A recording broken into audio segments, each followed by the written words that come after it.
sidang majelis, dan saudara-saudara sebangsa dan setanah air. Marilah kita bersyukur kepada Allah Subhanahu wa Ta'ala, Tuhan yang Maha Esa. Hanya karena anugerahnya lah pada hari ini kita masih diberi kesempatan untuk menyelenggarakan sidang tahunan MPR dan sidang bersama DPR dan DPD tahun 2026. Sholawat dan salam kita sampaikan kepada junjungan kita Nabi Muhammad SAW beserta keluarga dan semua pengikutnya. Sidang majelis, saudara-saudara sebangsa dan setanah air yang kami muliakan. Pada hari Senin, tanggal 17 Agustus, seluruh bangsa Indonesia akan memperingati hari ulang tahun ke-81 kemerdekaan Republik Indonesia. Di forum yang terhormat ini, kita bukan sekedar menghadiri sebuah upacara konstitusional, kita sedang meneguhkan janji kepada Republik kita tercinta. Janji bahwa kemerdekaan yang kita warisi dari para pendiri bangsa akan terus kita jaga. Janji bahwa perbedaan politik tidak akan memecah belah persaudaraan kebangsaan. Bangsa ini dibangun oleh tokoh-tokoh hebat yang berintegritas. Mereka bahkan beberapa kali terlibat dalam perdebatan yang keras mengenai dasar negara, mengenai bentuk pemerintahan, tentang wilayah negara, tentang hubungan yang harmoni antara agama dan negara. Negeri ini bukanlah tanda kemenangan satu golongan atas golongan yang lain. Negeri ini hasil kesediaan semua golongan untuk memperjuangkan cita-cita yang lebih besar. Dari kebesaran jiwa-jiwa yang mulia itulah Republik Indonesia dilahirkan. Republik ini dapat bertahan bukan karena kekayaan yang melimpah, bukan pula karena dukungan internasional yang sejak awal telah tersedia, tapi karena kekuatan rakyat yang bersatu, bahwa Indonesia adalah rumah bersama yang layak diperjuangkan. Persatuanlah yang menyebabkan kemajuan terjadi. Bila persatuan melemah, energi bangsa ini akan habis untuk saling curiga dan saling meniadakan. Namun, bila persatuan kita kokoh, perbedaan dapat kita ubah menjadi sumber energi dan kemajuan. Sidang majelis, saudara-saudara sebangsa dan setanah air. Sebagai dasar negara, Pancasila merupakan titik temu terbesar yang pernah dicapai oleh bangsa kita. Pancasila lahir bukan dari ruang hampa. Ia tumbuh dari pengalaman sejarah, kebudayaan, agama, dan kearifan yang hidup di tengah masyarakat Indonesia. Ia dirumuskan melalui perdebatan, perenungan, serta kesediaan untuk menemukan jalan yang dapat diterima oleh semua golongan. Dalam sejarahnya, Pancasila telah berkali-kali mengalami ujian. Bangsa kita pernah menghadapi pergolakan politik, konflik ideologi, ketegangan antar kelompok, krisis ekonomi, kekerasan komunal, ancaman separatisme, terorisme, bahkan pandemi. Namun, setiap kali bangsa ini kembali kepada Pancasila sebagai titik temu, kita mendapatkan energi besar dan jalan untuk bangkit bersama. Pancasila harus terlihat nyata dalam cara negara melindungi rakyatnya, dalam cara hukum ditegakkan, termasuk upaya untuk memberantas korupsi yang kini telah menjadi prioritas, dalam cara kekayaan nasional dikelola, dalam cara kita bersatu di tengah perbedaan. Itulah nilai dan semangat dasar dari Pancasila. Saudara-saudara sebangsa dan setanah air, sidang majelis yang berbahagia. Kita telah memilih jalan demokrasi dalam mengelola aspirasi dan pandangan yang berbeda. Kita boleh berbeda pandangan, tetapi perbedaan itu hendaknya disampaikan dengan cara budi dan bahasa yang baik. Lebih dari 1,5 abad yang lalu, pujangga besar Melayu dari Pulau Penyengat, Raja Ali Haji namanya, menulis dalam Gurindam 12, jika hendak mengenal orang berbangsa, lihat kepada budi dan bahasa. Demokrasi tidak akan menjadi lebih kuat karena kita semakin keras mencela. Demokrasi akan menjadi kuat jika kebebasan berbicara disertai tanggung jawab, jika kemerdekaan berbicara disampaikan dengan argumentasi, dan jika perbedaan tidak dijadikan alasan untuk melakukan penghinaan. Kini teknologi digital telah memperluas ruang demokrasi. Setiap warga dapat menyampaikan pendapat, memperoleh informasi, dan terlibat dalam perdebatan publik.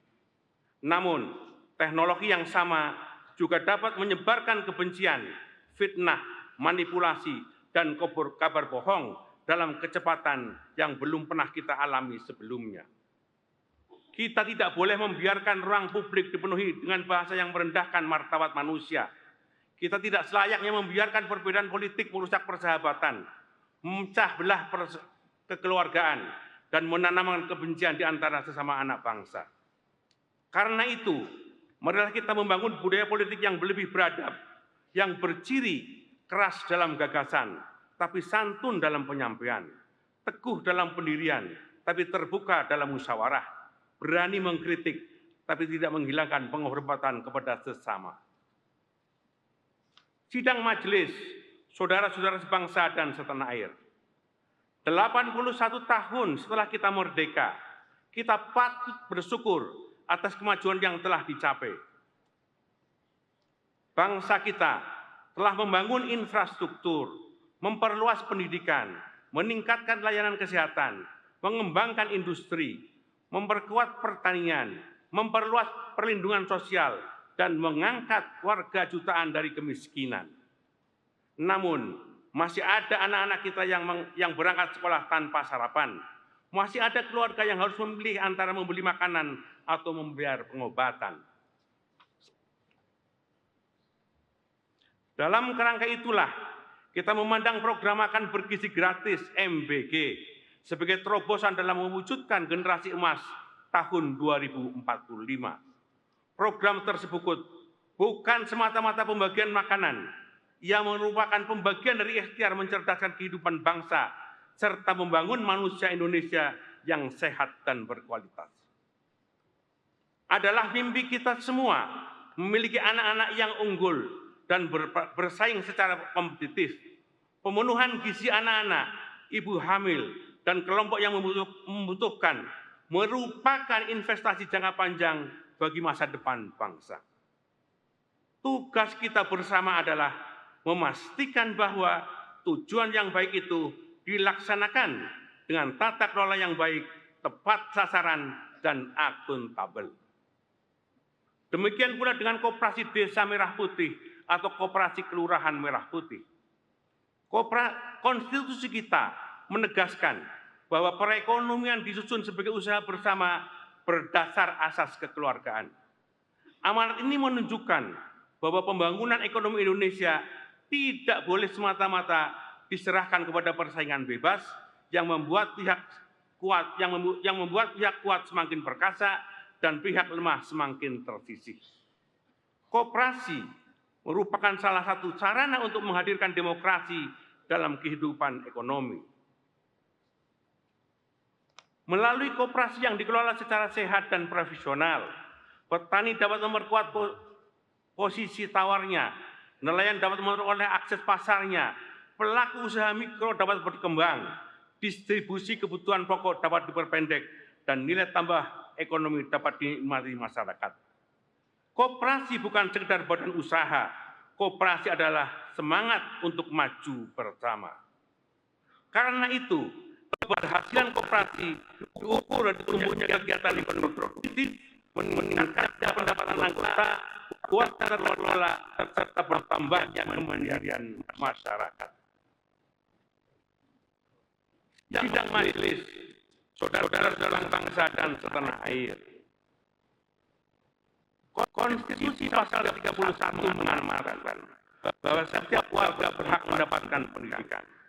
Sekolah rakyat hadir sebagai bentuk kesungguhan pemerintah menjamin pendidikan bagi masyarakat, termasuk masyarakat yang kurang mampu. Dengan demikian juga dengan sekolah unggul Garuda yang memiliki tugas utama mencetak talenta unggul di bidang sains, teknologi, teknik, dan matematika. Sementara itu pasal 33 Undang-Undang Dasar 1945 secara tegas mengamanatkan bumi, air, dan kekayaan alam yang terkandung di dalamnya dikuasai oleh negara dan dipergunakan untuk besar-besarnya kemakmuran rakyat. Amanat itulah yang kemudian dijabarkan secara strategis melalui ketetapan MPR nomor 9 garis MPR garis miring 2001 tentang pembangunan agraria dan pengelolaan sumber daya alam. Pengelolaan sumber daya alam kita harus berlandaskan pada keadilan, keberlanjutan, dan kelestarian ekologi. Kita juga menyaksikan bagaimana pemerintah mengambil kebijakan tata kelola ekspor satu pintu melalui PT dan Antara Sumber Daya Indonesia, yang itu juga memperkuat posisi tawar negara dalam perdagangan global.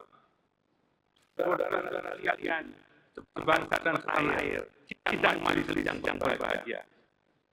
Kedaulatan adalah kemampuan bangsa menentukan jalannya sendiri, menjaga wilayahnya, melindungi rakyatnya, mengelola kekayaannya, serta mengambil sikap berdasarkan kepentingan nasional dan prinsip-prinsip yang diyakininya.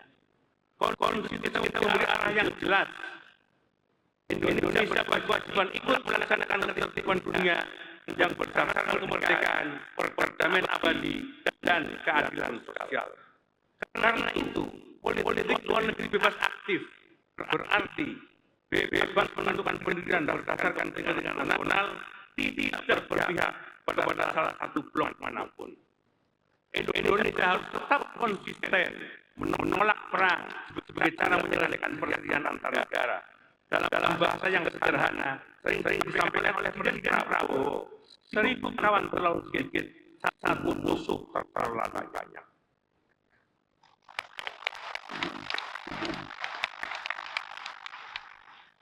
Serangan terhadap negara yang berdaulat tidak dapat dibenarkan. Kedaulatan wilayah dan kemerdekaan politik setiap warga wajib dihormati. Tidak boleh ada negara manapun yang merasa berhak untuk menentukan nasib bangsa lain.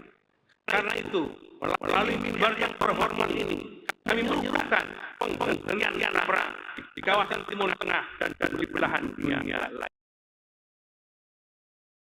lainnya. Mengutamakan diplomasi sebagai jalan untuk membicarakan semua perbedaan. Kita tidak boleh kehilangan kata-kata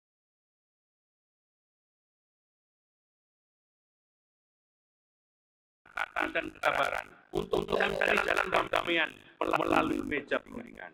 Perdamaian adalah keberanian untuk menahan diri, kesediaan mendengar, dan kemampuan menempatkan kehidupan manusia di atas ambisi kekuasaan. Dunia tidak tidak membutuhkan perang. Dunia membutuhkan keberanian untuk berdamai.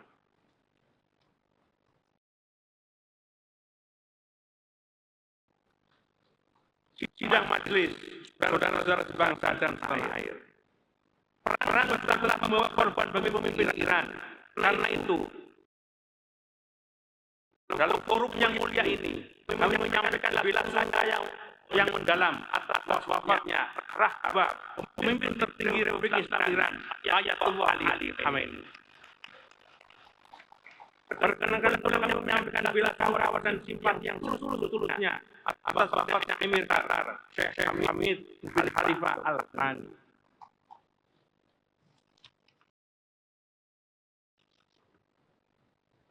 Sidang majelis, saudara-saudara sebangsa dan setanah air.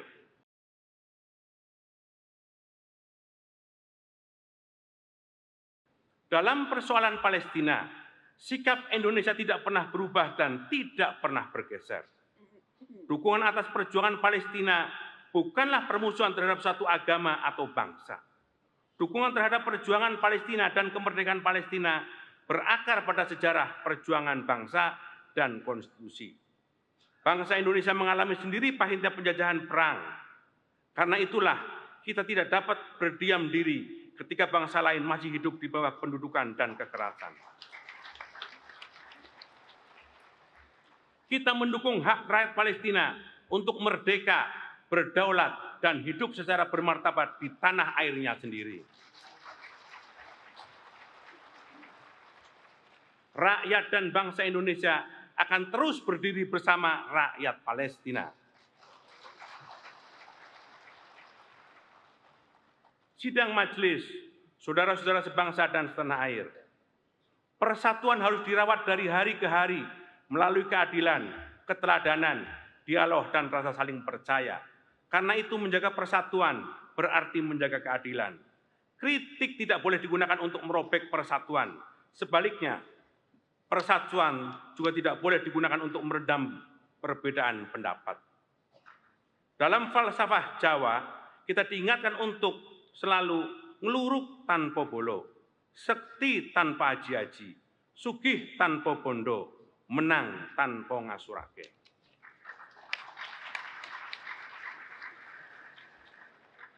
Kemenangan sejati bukanlah kemenangan yang meninggalkan luka pada saudara sebangsa. Kemenangan sejati adalah kemenangan yang tetap menjaga persaudaraan, yang tidak menghina, tidak merundung, dan tidak mempermalukan mereka yang berbeda pandangan. Pesan inilah yang harus kita jaga dalam kehidupan berbangsa dan bernegara. Saudara-saudara sebangsa dan setanah air, sidang majelis yang berbahagia. Kita tidak boleh membiarkan anak-anak kita hanya duduk menjadi penonton di tengah perubahan zaman. Mereka harus tampil menjadi penggerak zaman. Kita harus mendidik mereka bukan sekedar menjadi pintar, tetapi berintegritas. Bukan sekedar bersaing, tetapi tetap menjunjung tinggi gotong royong. Kita harus menguasai teknologi tanpa kehilangan kemanusiaan. Kita harus menguasai ekonomi tanpa mengorbankan lingkungan.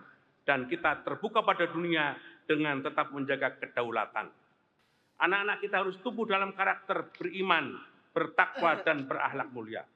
Inilah makna kemajuan sejati yang berakar kuat pada Pancasila. Kemajuan yang tidak hanya memakmurkan kita hari ini, tetapi juga melestarikan bumi untuk anak cucu kita kelak. Saudara-saudara sekalian, sidang majelis yang berbahagia. Menjelang peringatan kemerdekaan, marilah kita merenungkan kembali makna Saka Merah Putih yang berkibar sebagai lambang pemersatu bangsa. Di bawah naungan Sang Saka Merah Putih, para pahlawan kita meneriakan kemerdekaan yang gemanya kita rasakan sampai sekarang. Dan hari ini tetap di bawah Sang Saka Merah Putih, kita merajut masa depan. Jangan biarkan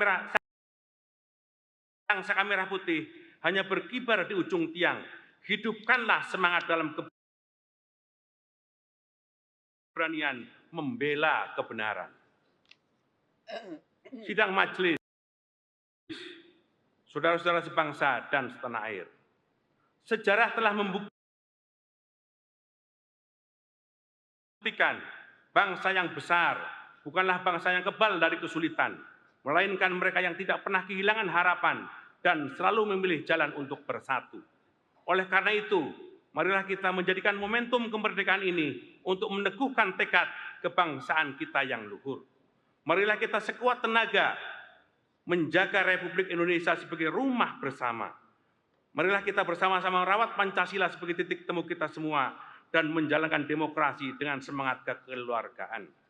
Kita akan terus membangun ekonomi yang berkeadilan, mempersembahkan seluruh daya upaya demi terwujudnya cita-cita mulia Indonesia yang berdaulat, adil, dan makmur. Semoga Allah Subhanahu wa Ta'ala, Tuhan yang Maha Esa, senantiasa melindungi seluruh bangsa Indonesia dan menjadikan Indonesia menjadi negeri yang baldatun, thayyibatun, wa rabbun ghafur. Amin. Dirgahayu kemerdekaan Republik Indonesia yang ke-81.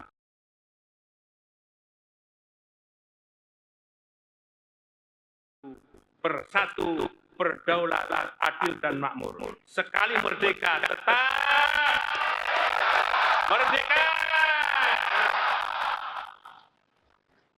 Sidang majelis, saudara-saudara sekalian yang saya hormati.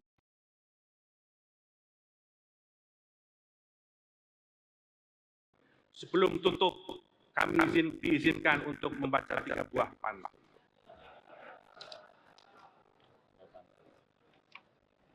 Burung dara, burung merpati, terbang tinggi ke langit timur.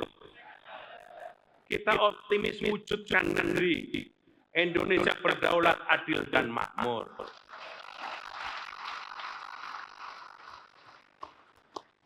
Kuda Sumbawa, kuda terkuat, dibuat lomba dapat piala.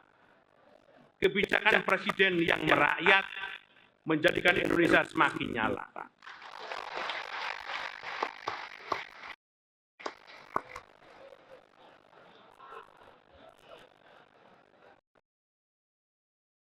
Buah nangka, buah alpukat, manis rasanya bikin terpikat. Ini pesan untuk seluruh rakyat. Mari bersatu, jangan saling menghujat.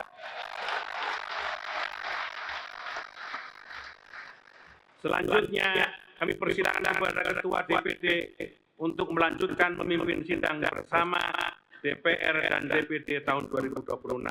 Kami persilahkan.